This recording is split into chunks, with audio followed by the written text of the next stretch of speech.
Hi friends, இன்றைக்கி நம்ம என்ன பார்க்க போகிறோன்னா லோ பட்ஜெட்டில் ஒரு இன்குபேட்டர் தான் பார்க்க போகிறோம். அது எப்படி ரெடி பண்ணுறதுன்னு பார்க்கலாம். இந்த மாதிரி ஒரு பாக்ஸ் நமக்கு தேவைப்படும்.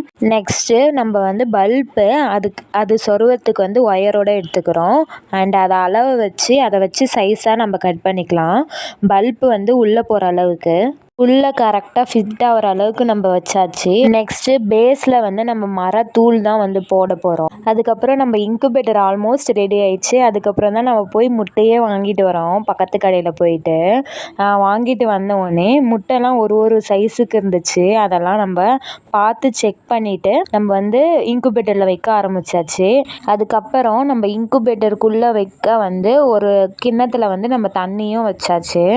நம்ம ரெடி பண்ண இன்குபேட்டரில் லைட் போட்டு பார்க்கும் போதே செம்மையாக இருந்துச்சு. டெய்லி 3 தடவை வந்து ரொட்டேட் பண்ணி விடணும் நம்மளோட எக்கை. அண்டு 7 days கழிச்சு தான் தெரியும் நம்மளோட முட்டை வந்து கரு கூடியிருக்கா இல்லையான்ட்டு. ஸ்டே டியூன், நெக்ஸ்ட் வீடியோவில் பார்க்கலாம். பாய்.